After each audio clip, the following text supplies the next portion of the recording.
المرسلين وعلى آله وصحبه أجمعين. سبحانك لا علم لنا إلا ما علمتنا إنك أنت العليم الحكيم. ولا حول ولا قوة إلا بالله العلي العظيم. قال رب اشرح لي صدري ويسر لي أمري واحلل عقدة من لساني يفقهوا قولي. اللهم لا سهل إلا ما جعلته سهلا وأنت تجعل الحزن إذا شئت سهلا. اللهم إنا نسألك العفو والعافية يا أرحم الراحمين.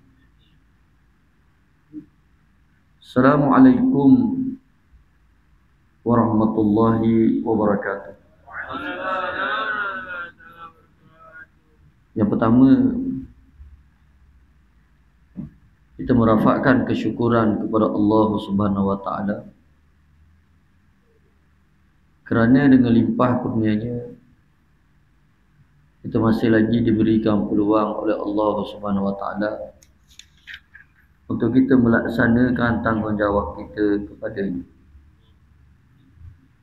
Dalam masa yang sama, kita juga bersyukur di atas segala nikmat yang Allah Ta'ala berikan kepada kita. Mudah-mudahan segala nikmat yang Allah Ta'ala berikan pada kita ini makin bertambah dan berkekalan sehingga ke akhirnya. Amin ya Rabbal Alamin. A'udzubillahi minasyaitonir rajim. Inna Allah astafa Adam wa Nuhan wa ala Ibrahim wa ala Imran ala alamin. Zurriyatan ba'duha min ba'd. Wallahu sami'un alim. إذ قالت امرأة عمران رب إني نذرت لك ما في بطني محررا فتقبل مني إنك أنت السميع العليم. فلما وضعتها قالت رب إني وضعتها أنثى والله أعلم بما وضعت وليس الذكر كالأنثى وإني سميتها مريم وإني أعيذها بك وذريتها من الشيطان الرجيم. فتقبلها ربها بقبول حسن وأنبتها نباتا حسنا وكفلها زكريا.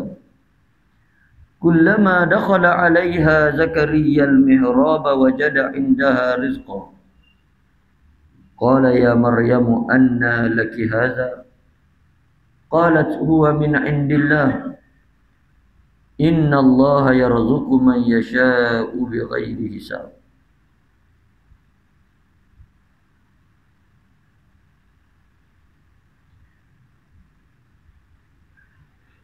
Sesungguhnya Allah telah memilih Adam, Nuh, keluarga Ibrahim dan keluarga Imran melebihi segala umat pada zaman masing-masing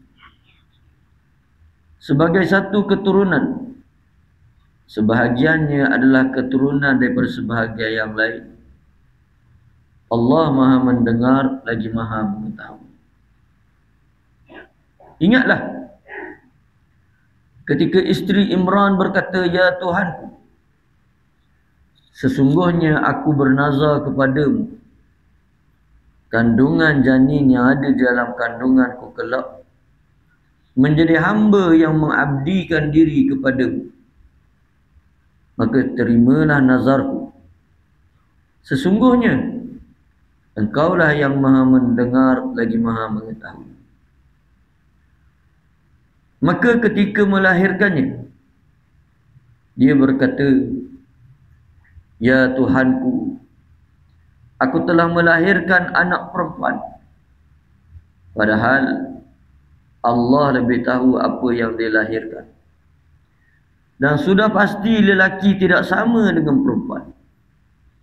dan aku memberinya nama Maryam, dan aku mohon perlindunganmu untuknya dan anak cucunya daripada gangguan syaitan yang terkutuk. Maka dia Allah menerimanya dengan penerimaan yang baik, membesarkannya dengan didikan yang baik, dan menyerahkan pemeliharaannya kepada Zakaria. Setiap kali Zakaria masuk menemuinya di mihrab, kamar khusus ibadah, dia mendapati ada makanan di sisinya. Dia berkata, "Wahai Maryam, dari mana engkau memperolehi ini?" Dia Maryam menjawab, "Itu dari Allah. Sesungguhnya Allah memberi rezeki kepada siapa yang dikehendaki, tanpa perhitungan." Muslimin dan muslimat yang dirahmati Allah Subhanahu wa taala. Pada ayat yang ini, permulaannya Allah Taala menceritakan di antara keluarga, di antara manusia-manusia pilihan yang Allah Taala jadikan di atas muka bumi, ada kelebihan, bahkan kelebihan itu mengatasi umat masing-masing. Seperti mana yang kita tahu, setiap rasul-rasul yang diutuskan kepada umat masing-masing, kecuali Nabi Muhammad SAW. Tidak diutuskan untuk bangsa Arab sahaja, tetapi ke seluruh alam menjadi umat Nabi Muhammad SAW. Dalam ayat ini Allah Ta'ala kata, "Innallaha astafa Adama wa Nuha." Sesungguhnya Allah memilih Adam dan juga Nuh. Nuh dan Adam, Allah Ta'ala tak sebut keluarga di sini. Allah Ta'ala ambil dengan individu, Nabi Adam dan Nabi Nuh. Kalau kita bilang dalam nama-nama Rasul, kita akan dapati Adam, Idris, Nuh. Adam dulu, kemudian datang Nabi Idris, kemudian datang Nabi Nuh. Al-Imam Al-Qurtubi rahimahullahu ta'ala dalam kitab dia mengatakan Nuh dulu berbanding dengan Idris alaihissalam. Itu pandangan dia. Kita belajar, kita bilang Adam, Idris, Nuh. Dia kata tak. Adam, kemudian Nuh. Dengan dalil-dalil dan disertakan pandangan-pandangan. Tak apalah, pandangan masing-masing. Tuan-tuan Allah Subhanahu wa taala, kedua-dua ini digandingkan, kata Imam Al-Qurtubi rahimahullah taala, ada sebab dia. Yang pertama, kerana Adam adalah bapa yang pertama, bapa segala manusia. Kita ni ramai-ramai ni ayah kita adalah Adam, bagi daripada satu benih. Tak payah akak tangan saya daripada bapa saya, daripada orang lain. Itu bapa yang depan kita, yang hidup dengan kita. Tapi ikut asal, kita semua berasal daripada Adam alaihissalam. Tak boleh dinafikan. Kristian pun kata begitu, Yahudi pun kata begitu, kita pun kata begitu. Semua mengakui insan yang pertama yang Allah Ta'ala cipta adalah Adam alaihissalam. Dan ciptaannya sangat-sangat berbeza dengan kita lah. Kerana kita ada ayah, ada ibu. Nabi Adam alaihissalam tidak ada ayah, tidak ada ibu. Jadi kata Al-Imam Al-Qurtubi, maka digelar kepada Nabi Adam alaihissalam Abul Bashar. Gelaran dia Abul Bashar. Macam kita dengar Abu Hurairah lah kan. Pasal apa orang panggil Abu Hurairah? Kerana dia seorang yang suka kepada anak kucing. Maka Nabi SAW kata, mulai sekarang nama engkau Abu Hurairah. Kenapa Abul Bashar? Kerana dialah ayah kepada segala manusia yang belum ada lagi. Dan dia adalah orang pertama yang Allah Ta'ala cipta. Kemudian, kenapa dimasukkan Nuh? Kerana Al-Imam Al-Qurtubi melihat bahawa Nuh adalah Abul Bashar As-Sani, ayah bapa kepada manusia yang kedua. Abul Bashar yang pertama Adam, Abul Bashar yang kedua adalah Nabi Nuh AS. Ada pandangan ulama mengatakan setelah banjir yang besar mari pada zaman Nabi Nuh, tidak ada lagi manusia yang hidup melainkan yang ikut Nabi Nuh AS. Pandangan dia. Jadi katanya kalaulah meninggal semua yang lain, tinggal orang yang ada dengan Nabi Nuh saja, maka ini adalah ayah manusia yang kedua. Jadi katanya di antara ini ijtihad pandangan saja. Inilah para ulama kata kenapa disebut Adam wa Nuhan, disebut Adam kemudian Nabi. Tapi kenapa Allah Ta'ala datang pula yang kedua? Wa ala Ibrahim wa ala Imran. Yang ni Adam tak sebut dengan ala, tak sebut dengan keluarga. Tapi Nuh pun tak disebut dengan ala. Tapi mari Nabi Ibrahim AS disebut dengan keluarga Ibrahim. Bila mari Imran disebut dengan ala Imran. Di sini ada perbahasan di kalangan para ulama berkenaan dengan pandangan-pandangan kenapa disebut dengan ala. Yang pertama, keluarga Nabi Ibrahim AS ialah bukan keluarga yang calang-calang. Kerana daripada susu galuh Nabi Ibrahim lah lahirnya seorang manusia yang paling mulia di atas dunia ni, iaitu Nabi Muhammad SAW. Dan kalau tuan-tuan baca tahiyat yang terakhir tu, tuan-tuan tidak akan sebut Nabi-Nabi yang lain, mereka tu akan sebut Nabi Ibrahim AS. Allahumma salli ala Sayyidina Muhammad wa ala ali Sayyidina Muhammad kama sallaita ala Sayyidina Adam. Tak ada orang kata. Belum ada. Kama sallaita ala Sayyidina Adam wa Idris wa Nuh wa Lut wa Hud wa tak ada orang tak buat. Tapi orang sebut satu saja, kama sallaita ala Sayyidina Ibrahim. Di sini menunjukkan kemuliaan Nabi Ibrahim. Dan Nabi SAW susur galuh dia sampailah kepada Sayyidina Ibrahim AS. Sebelum sampai susur galuh Sayyidina Ibrahim dan lahirnya Nabi Muhammad SAW, ada satu susur galuh yang besar Nabi-Nabi. Siapa? Iaitu susur galuh keluarga Imran AS. Imran ni siapa? Imran ni siapa? Ada kata Imran ni keluarga daripada Nabi Musa AS. Tapi pandangan ini tidak kuat, yang mengatakan Imran ini ialah ayah kepada Maryam. Sebab tu nama dia Maryam bintu Imran.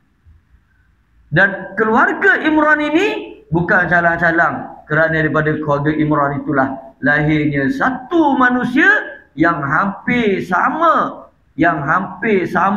dengan Nabi Adam alaihissalam. Cuma tak sama sikit saja. Nabi Adam tak ada ayah, Nabi Adam tak ada ibu, dan lahirnya seorang manusia yang ada ibu, tidak ada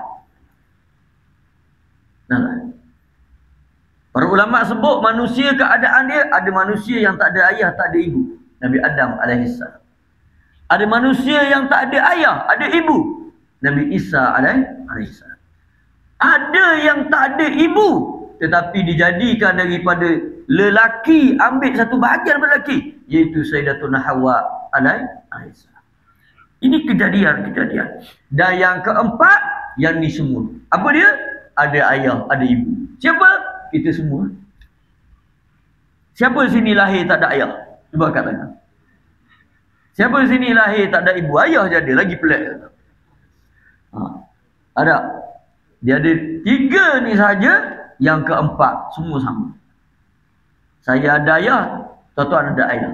Saya ada ibu, tuan-tuan ada ibu. Tapi daripada susu galuh Ali Imran ini, ujian dia besar, sehingga Allah Ta'ala memilih dia antara keluarga yang hebat pada zaman tersebut. Pada zaman dia? Pada zaman dia. Jadi daripada Imran inilah Allah Ta'ala melahirkan seorang lelaki yang sangat hebat, yang kalau sempat kita tengok betapa hebatnya sehingga Allah Ta'ala sebut dalam Quran. Zurriyatan ba'duha min ba'd. Wallahu sami'un alim. Apa dia? Sebagai satu keturunan, sebahagiannya adalah keturunan daripada sebahagian yang lain. Allah Maha mendengar lagi Maha mengetahui. Tentang yang rahmati Allah Subhanahu wa taala. Lepas daripada Allah Ta'ala cerita semua ni inti Adam, Nuh, keluarga Ibrahim, keluarga Imran, semua ni ada kaitan keturunan. Kemudian Allah Ta'ala cerita susu galur yang kita nak tahu. Dan cerita ni bukan cerita dongeng. Dan cerita ni akan ada kaitan hukum dia. Ni bukan cerita dongeng. Tuan-tuan, nak kata cerita yang kita baca dalam buku-buku, mungkin betul atau salah, silakan. Tuan-tuan baca daripada internet, cerita ni betul atau salah, silakan. Tapi kalau tuan-tuan baca dalam ni, tidak ada cerita yang salah. Ceritanya 100% betul, tidak ada langsung kesalahan. Tuan-tuan dengar betul-betul cerita ni. Ni cerita mahal. Walaupun kita biasa dengar dah di mulut-mulut orang, kita nak dengar daripada Al-Quran sendiri. Apa Allah Ta'ala kata? Iz qalat imra'atu Imran, Rabbi inni nazartu laka ma fi batni muharrara, fataqabbal minni innaka antas sami'ul alim. Ketika mana isteri Imran berkata, kata Allah Subhanahu wa taala. Siapa isteri Imran? Apa nama isteri Imran? Isteri Imran namanya Hannah. Hannah namanya isteri kepada Imran. Tuan-tuan mesti pernah dengar orang nama Hannah. Mesti pernah dengar. Ada seorang menteri kita memang nama dia Hannah. Nama dia Hannah. Memang betul. Memang betul. Adakah dia ambil daripada sini? Saya tak tahu. Wallahu a'lam. Cuma nak sebutnya, isteri kepada Imran ini, nama dia Hannah. Nama dia Hannah. Tentang mata Allah Subhanahu wa taala. Hannah ni kata apa? Hannah ni kata, wahai Tuhan, sesungguhnya aku bernazar kepada Engkau. Apa yang ada dalam perut aku ini nanti, aku akan jadikan dia hamba kepada Allah. Dengan maksud, dia akan berkhidmat di masjid ini selama hayat dia. Itu dia punya nazar. Tuan-tuan faham?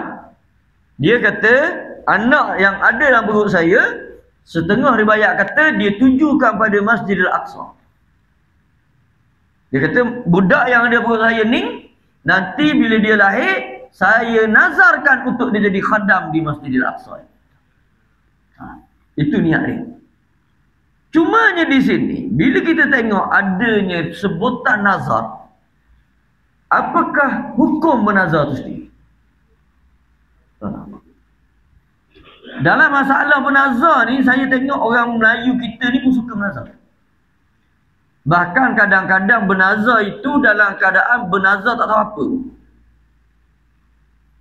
Orang main bola. Dulu ada satu orang bernazar tau. Masa tu Johor baru JDT, bukan Johor baru, JDT lawan dengan Kuala Lumpur. Final Piala Malaysia, tahun berapa saya tak ingat, tapi tak jauh, dekat-dekat ni. Dia kata kalaulah Kuala Lumpur boleh kalahkan JDT, dia akan berjalan berapa kilometer dari mana ke mana saya tak ingat dah, sambil bogel kata dia. Benak tak benak dia. Sebab pada dia mustahil boleh kalahkan JDT dia. Pada dia mustahil boleh kalah pada dia. Maka dia buat satu nazar yang bodoh. Maka dia kata, kalaulah Kuala Lumpur boleh kalahkan JDT, saya akan berjalan sambil baik. Apa dia? KL City lah. Cuma saya apa tu? Saya tak ingat tahun berapa. Tak kedai Tuhan, memang kalah sungguh JDT. Langsung. Netizen ni datang, pergi attack dia. Bila nak jalan bogel, nak tunggu ni, bila nak bogel. Netizen ni pergi attack dia. Bila nak jalan bogel, bila nak jalan bogel. Yang pertama kita kena ingat mana-mana nazar, sesiapa yang nazar, maka dia mesti melaksanakan nazar.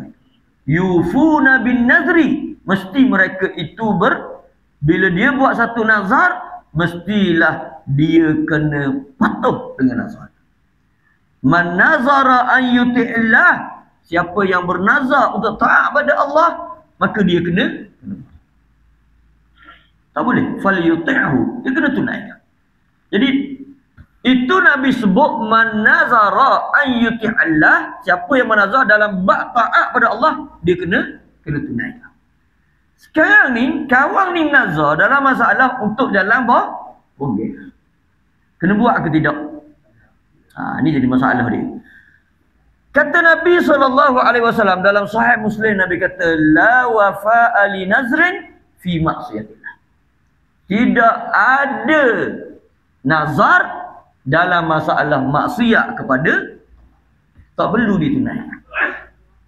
Awal-awal lagi nazar dia tidak terus. Pasal apa? Dia bernazar dalam masalah yang salah. Betul. Kalaulah saya ni yang saya hajat ni Tuhan bagi, saya bernazar seminggu saya minum arak, tak payah buat. Tak payah buat.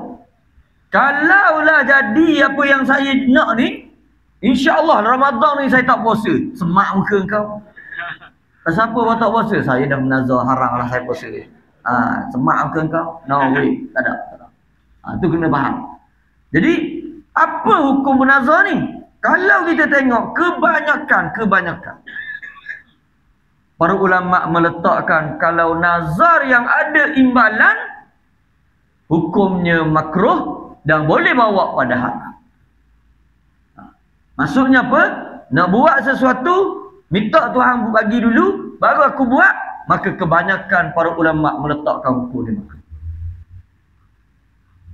Tuan-tuan nak belanja orang makan, nak bagi orang makan, dia tengok ada orang 1, 2, 3, dia ada 30 orang dia tu. Tapi saya ni tengah tunggu keputusan ni. Keputusan. Kalau tender ni saya dapat, malam ni saya belanja semua. Saya bernazar ni, saya nak belanja semua. Tapi kalau saya tak dapat, tak ada ada lah. Kau boleh makan. Tak. Maka pada waktu itu sebahagian besar para ulama tidak menyukai perbuatan. Kalau kau nak buat ketaatan, kau buat je. Tak nanti bila Allah Ta'ala bagi, baru kau nak buat ketaatan itu. Tak nanti bila dapat, baru kau nak sedekah. Kalau tak dapat, tak ada lah sedekah. Maka kau memang kedekut. Itu. Dan ni memang ramai orang kita. Ini memang orang ramai. Ada orang, saya ni sakit. Kalau saya sembuh dari sakit saya, saya sembelih kambing seekor. Mana kalau dia tak sembuh, tak ada kambing tu. Boleh tak begitu? Hukumnya boleh, tetapi tidak sangat digalakkan oleh para ulama. Kenapa? Sepatutnya masa sakit itulah bersedekah. Jumpa ada hadis Nabi kata apa? Dawau mardakum bisadaqah. Ubati penyakit-penyakit kamu dengan sedekah. Dia tak nak baik dulu baru nak sedekah. Jadi terbalik. Dah lah sedekah tu dia tak jadi sunat dah. Sebab bila dia sembuh, dia bernazar tadi, sedekah tu jadi apa? Jadi wajib. Jadi sebahagian besar para ulama, kalau jenis yang ada imbalan begini, para ulama meletakkan hukumnya makruh. Tapi kalau tak ada imbalan, yang ni tak ada masalah. Saya bernazar hari Senin depan saya nak puasa. Dia tak kata apa, kalau saya dapat ke, saya tak dapat ke, tak ada. Tapi hari Senin ni, saya siapa aja, saya bernazar dah, saya nak puasa. Maka dia kena puasa. Lembu ni, saya nak buat korban nanti. Kan? Dia bernazar dah, lembu ni. Maka tak ada masalah. Maka yang itu boleh buat. Pasal apa? Kerana dia tidak mengharapkan apa-apa balasan daripada Allah. Jadi kita buat macam kawan kita. Kalau kau buat baik kat aku buat baik kat kau. Oh dia jadi gitu. Jadi tak nak. Jadi itu nazar. Jadi apa yang Sayyidatuna Maryam ini buat, dia tak mengharapkan daripada Allah apa-apa. Cuma dia bagi tahu kepada Allah, kalau lahir nanti aku nazarkan anak ini, dia akan jadi apa? Dia akan jadi khadam di Masjidil Aqsa. Betul. Itu nazar dia. Dia tak ada kata, ya Allah kalau kau beri aku begini, nanti aku akan bagi begini-begini anakku. Tak. Itu. Ada satu kisah. Saya tak tahu kisah ni sahih tidak. Saya pun ambil daripada Syekh Osman Khamis. Saya dengar dia cerita. Saya tak tahulah cerita ni sahih ke tak. Tapi saya sebut, saya ambil daripada dia. Saya dengar tu, dia disebut satu cerita. Apa dia? Dia kata ada seorang ibu, dia nazarkan anak dia ini pergi menjadi orang yang alim, belajar sehingga alim boleh mengajar orang di tempat itu, barulah dia boleh balik. Selagi mana dia pergi belajar tak boleh mengajar lagi orang tempat dia belajar tu, maka dia tak boleh balik. Dia nazar begitu. Jadi dia siap-siapkan barang-barang anak dia. Dia siap-siapkan barang anak dia. Dia pun bagi, dia pun niat nazar tu. Anak dia ni jalan lah. Jalan nak pergi tempat belajar. Sampai satu tempat dia teringat. Barang-barang tulis dia tak bawa. Nak belajar macam mana? Pensel tak ada, banyaklah. Maka dia balik semula. Bila balik dia ketuk pintu. Mak dia kata siapa? Dia kata saya lah, anak dia. Yang, kenapa balik? Saya tertinggal pen semua. Maka mak dia kata jangan masuk. Pasal apa jangan masuk? Kerana aku dah nazarkan tadi, selagi mana kau tak alim, kau tak boleh nak mengajar orang, jangan masuk ke rumah ni. Jangan balik. Sekarang ni kau belajar pun tak sepak nak alim lagi. Duduk kat luar tu je. Biar mak ambil. Sampai begitu orang menazar. Sampai begitu. Tuan-tuan, orang cerita kat saya. Saya pun tak tahu betul tak cerita ni. Syekh Daud Al-Fatani. Saya rasa sebut nama ni semua maklum. Betul tak? Kalau tak kenal ni berat ah. Kalau tak kenal Syekh Daud Al-Fatani, dah nak terang kenal berat ah. Berat. Pandang dah kita. Kalau Syekh Daud Al-Fatani tak kenal, Awi Wing kenal. Pandang dah kita tak apa kena, tak apa kena. Kan? Orang tanya tahu tak sejarah Syekh Al-Fatani? Saya tak tahu sangat, tapi emisi saya tahu. Berat tu. Ada masalah.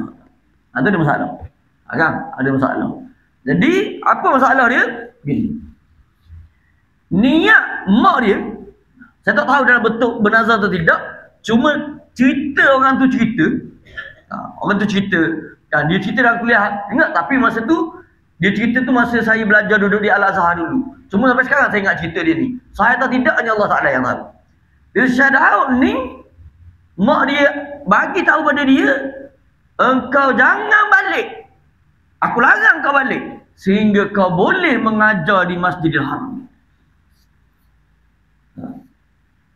Masuk cabaran besar lah tu. Kerana nak boleh mengajar di Masjidil Haram, bukan calang-calang orang. Bukan kata mengajar di Masjidil Haram.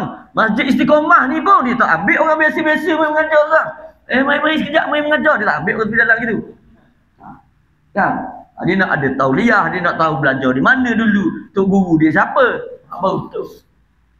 Jadi Allah SWT betul. Allah Ta'ala jadikan Syekh Daud ini boleh mengajar di Masjidil Haram dan jadi alim yang besar. Doa ibu. Dah boleh tak bernazar begitu? Boleh. Tak masalah. Tak masalah. Kalau nazar tanpa imbalan, yang ni tak masalah. Tapi kalau bernazar mengharapkan imbalan sesuatu daripada Allah, maka para ulama tak kena. Gitu. Cuma ceritanya, bila Hannah ini, dia bernazar kepada Allah, dia kata apa? Aku akan jadikan anak ini khadam di Masjidil Aqsa ni. Dia jadi ke tak? Baik. Falamma wada'atha qalat rabbi inni wada'tuha unsa. Bila dia lahir, apa berlaku?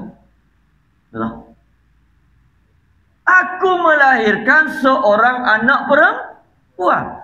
Pasal apa dia cerita ke Tuhan? Sedangkan memang Allah Ta'ala tahu dah. Belum dia bagi tahu pun Allah Ta'ala tahu dah. Tapi pasal apa dia beritahu ke Tuhan? Kerana dia ada janji dengan Allah. Dia janji, anak ini aku nak jadikan khadam Masjid Al-Aqsa.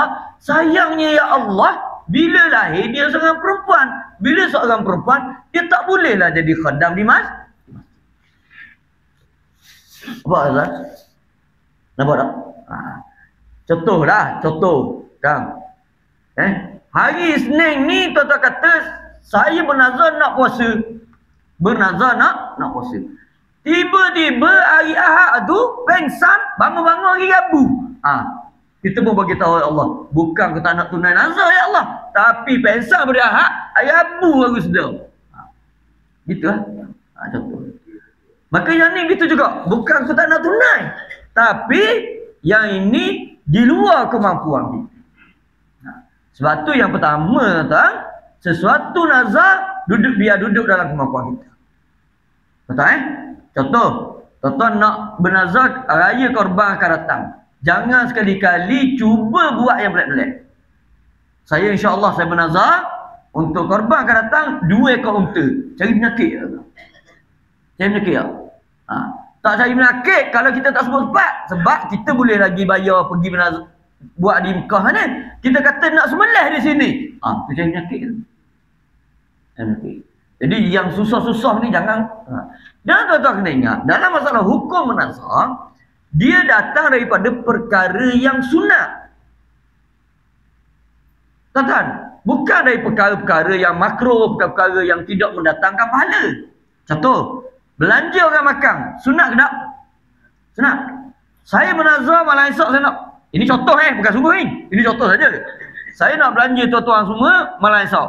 Saya menazar ni malam esok. Jadi pergi ke kedai mana sini sedap Kedai mana sedap sini? Tak ada kedai? Tak ada.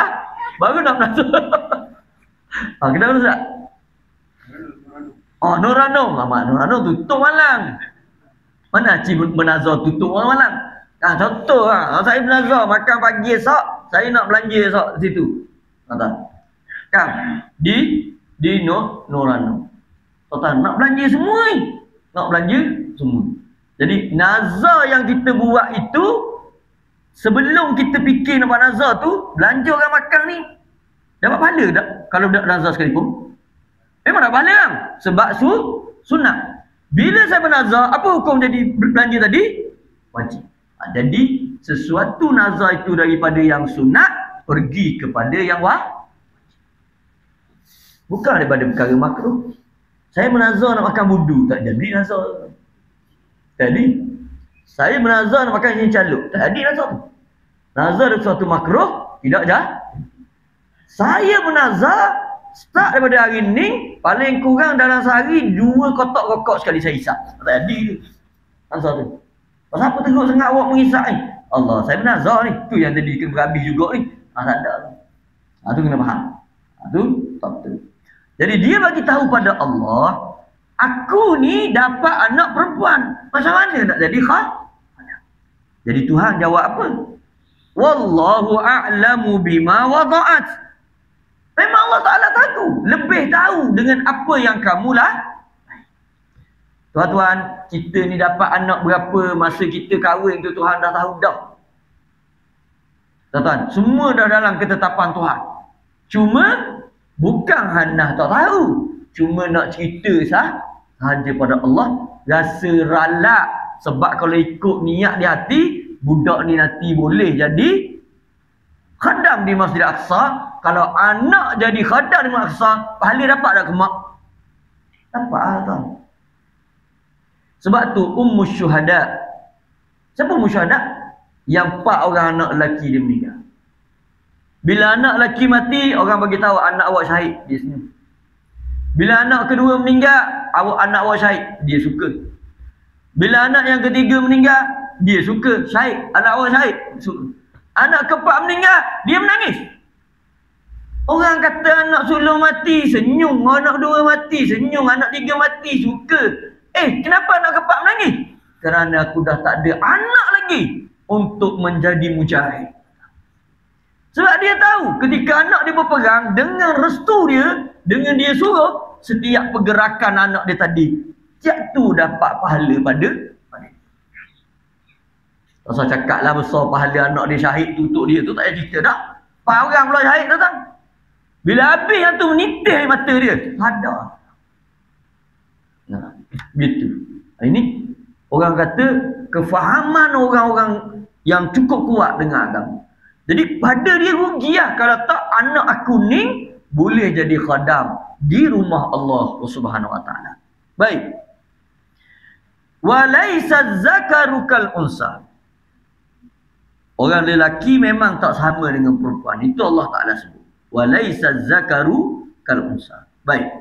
Allahumma salli ala Muhammad. Kata mati Allah. Apa kata Hannah ini? Dia kata apa?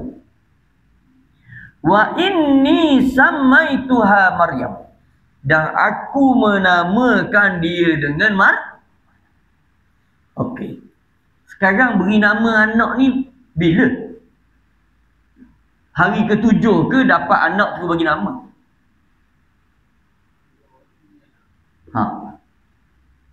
Bila nak bagi nama anak ni? Kalau kita baca dalam hadis Nabi sallallahu alaihi wasallam, Nabi kata apa? Yusammal ghulamu yawma sabihi. Diberi nama anak-anak itu pada hari yang ke-7.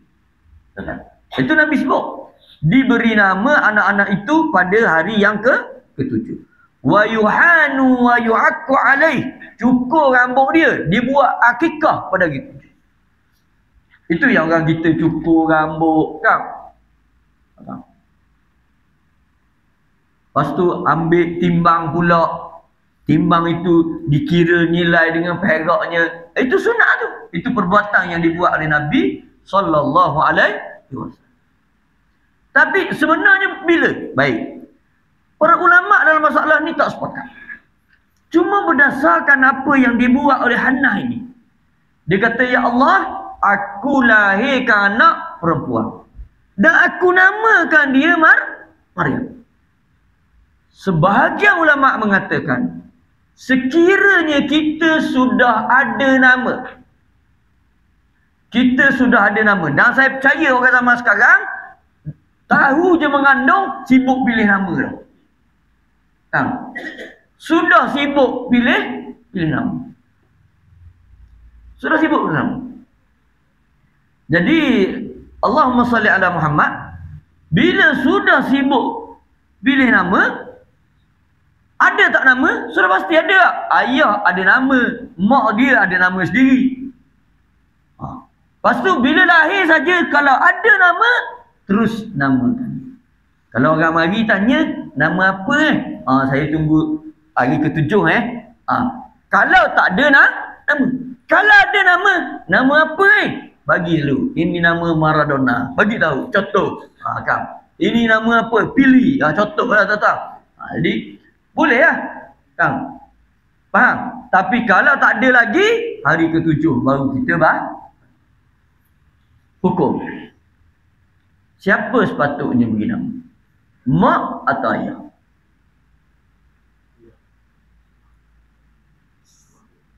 Mak atau ayah?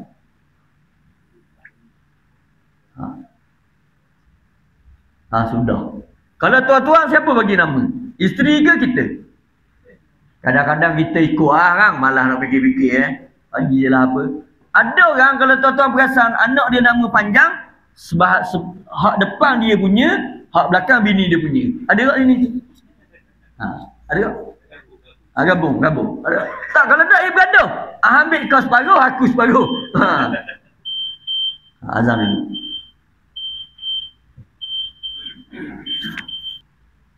Asal nama Sayyidina Ali karramallahu wajhah. Mak dia bagi. Waktu tu ayah pada Sayyidina Ali ni, Abdul Muttalib, dia keluar, dia tak ada waktu dia diberikan nama. Jadi bila ayah dia balik, ada sesuatu. Fatimah bintu Asad. Fatimah bintu Asad, mak kepada Sayyidina Ali, bagi nama asal pada Ali ni, tengok berkenaan bagi nama Haidar. Abu Haidar, singa. Asad. Ada yang kata bagi nama Asad, ada yang kata bagi Haidar. Jadi mak dia bagi ni nama Haidar. Siapa bagi? Fatimah binti Asad. Bila Abdul Muttalib balik, Abdul Muttalib kata, ada anak nama tak lagi? Fatimah kata, ada dah. Bagi nama apa? Haidar. Budak gini bagi nama Haidar. Tukar. Lalu kata Abdul Muttalib, aku nak orang sanjung dia tinggi. Bagi nama dia Ali yang disanjung tinggi. Akhirnya dia bernama Ali. Para ulama meletakkan ayah paling berhak dalam meletakkan nama. Tapi biasalah ayah ni kadang-kadang ikut je, saya tak kisah sangat. Kan? Asal jangan rembo sudah. Kan? Mana yang lain okey lah. Contoh tak. Kan begitu. Boleh. Kalau kita tak nak ikut pun nak buat akal kepala, tahu tak dah. Ini kata saya nak Jamilah. Kan? Kan? Saya nak letak juga du Jamilah, saya kata. Ikut anda saya lah. Jadi kena ikut ayah. Ikut ayah. Tapi sebaiknya adalah perbincangan. Gitu. Saya sebut dari sudut. Kemudian kata Maryam, wa inni u'izuha bika wa zurriyataha minasyaitonir rajim. Dan aku mohon perlindunganmu untuknya dan anak cucunya.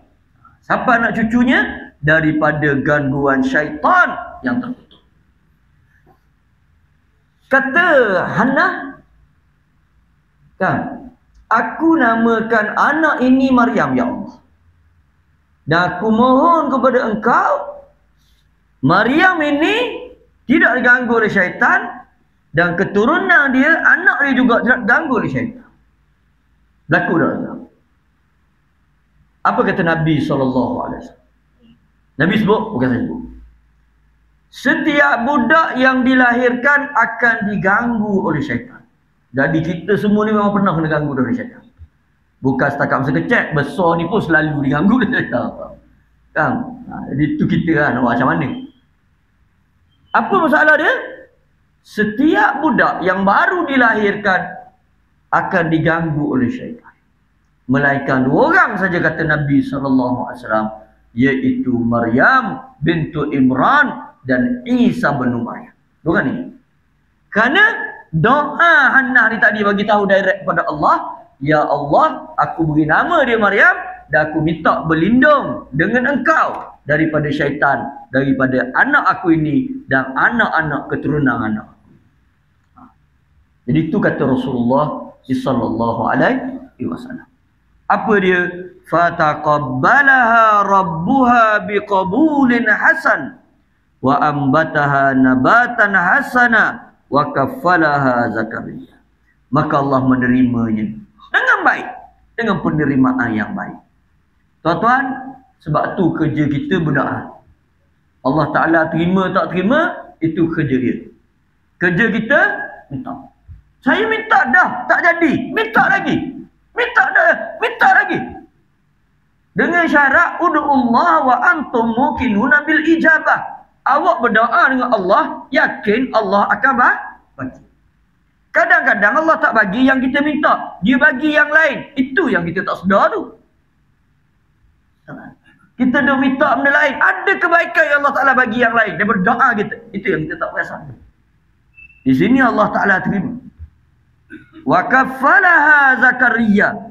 Siapa jaga Maryam ni? Siapa jaga Maryam? Yang jaga Maryam ini adalah Nabi Zakaria. Nabi Zakaria ni bak saudara dia. Jaga. Wa kaffalaha Zakaria. Kullama dakhala 'alaiha Zakaria al-mihrab wajada indaha rizqa. Ni kalau nak tengok cerita kusuh dia, tengoklah surah Maryam. Cuma dah sebab baca dah, saya sebut sikit je. Ala-ala baca dah. Jadi Nabi Zakaria ni jaga dia. Tuan-tuan, bila Maryam ini dilahirkan dan orang tahu Hannah ni pernah bernazar untuk jadikan anak dia sebagai apa orang panggil, sebagai khadam di Masjidil Aqsa, maka Bani Israel pada waktu itu, pendeta-pendeta, ulama-ulama diminta nak jaga juga. Nabi Zakaria kata dia lebih berhak jaga, pasal bini aku ni boleh jaga dia. Bani Israel kata kami pun ada isteri-isteri yang boleh jaga, kami pun nak jaga juga dia, kerana ni budak bertuah ni, bukan budak biasa-biasa. Berebut. Akhirnya dalam hadis Nabi SAW dan dalam Al-Quran pun ada sebut. Kalau tuan-tuan tengok dalam surah Al-Imran pada ayat 44, ada Allah Ta'ala sebut macam mana Nabi Zakaria boleh jaga Maryam itu, kerana mereka sepakat buat undian Qur'an. Undian ni ada hukum juga di kalangan para ulama. Bukan mengundi pilih pakai ayat, tu mengundi lain. Ini dengan maksud mengundi begini. Kalau jadi gini, Kang, tuan-tuan biasa tak mengundi? Siapa nak jadi tok imam ni? 3 orang. Kita 3 orang ni. Kita pun ambil lidi, patah-patah. Kita pun pegang. Siapa panjang sekali, dia tok imam. Pernah tak main gitu? Pernah kan? Gitu lah. Ya. Jadi, kadang-kadang ada kita undi pakai undi kertas. 1, 2, 3, 4, 5, 6, 7, 8, 9, 10. Siapa nombor 1 dia tok imam hari pertama. Siapa nombor 2 dia tok imam hari kedua. Undian. Boleh tak? Itu ada hukum. Bukan saja ada hukum. Ada hukum. Cuma saya tak tahu hukum tu lagi sebab ini bukan masalah tu. Jadi bila Nabi Zakaria ni boleh jaga dia, bila Bani Israel kata kita buat undian.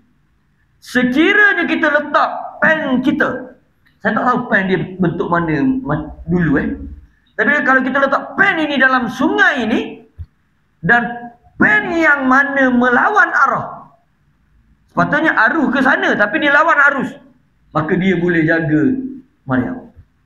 Tuan-tuan, kalau fikir logik akal, letak je pen, tak kira pen apa pun, mesti terus tak nung lah.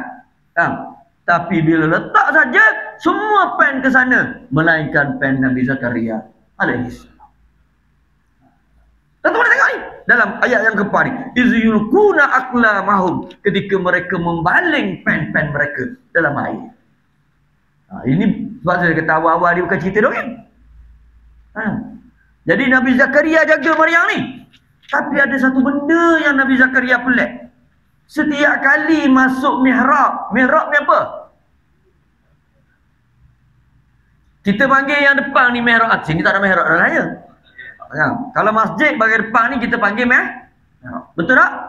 Mihrab ni tempat ibadah yang khusus, tempat ibadah yang peribadi. Itu mihrab. Istilah depan ni dipanggil tok. Cuma dah kita tak pernah panggil gitu. Dia ambil sejadah dekat tok. Sebab sudah tak jumpa tok kat mana. Tapi tak apalah, tak ada masalah. Cuma orang kita panggil mihrab. Silakan. Cuma nak sebut kalau orang tanya apa maksud mihrab sebenar, ialah tempat ibadah yang khususiyah. Sikit lagi saya nak ambil ni. Baik. Jadi apa dia? Bila dia masuk, dia tengok ada makanan. Bila dia masuk, tengok ada roti canai. Bila dia masuk, ada nasi lemak lah udang. Kenapa ni? Contoh kan? Dia pun tanya Maryam, anna laki haza? Ambil mana ni? Walaupun dia seorang rasul, kadang-kadang dia perlu tanya juga. Bukan dia tak tahu. Cuma dia nak tahu, ambil mana ni? Maka kata Maryam satu jawapan yang cukup hebat. Qalat huwa min indillah. Semua yang datang ni datang daripada Allah Subhanahu wa taala. Tuan-tuan, sebab tu kita cerita bab rezeki, kalau kita yakin dengan Allah Taala, kita berusaha ada rezeki daripada Allah. Itu je. Kekuatan akidah kita dengan tidak saja. Innallaha yarzuqu man yasha bighairi hisab. Allah lah yang memberi rezeki pada siapa yang dia nak tanpa ada perhitungan. Dia nak bagi, dia boleh bagi. Sikit dia boleh bagi, banyak dia boleh bagi. Tidak siapa boleh halang Allah Subhanahu wa ta'ala. Jadi minta maaf ambil masa sikit. Yang baik datang daripada Allah, yang buruk salah silap datang daripada diri saya sendiri. Aku qouli hadza wa astaghfirullahal azim li wa lakum. Wassalamualaikum warahmatullahi wabarakatuh.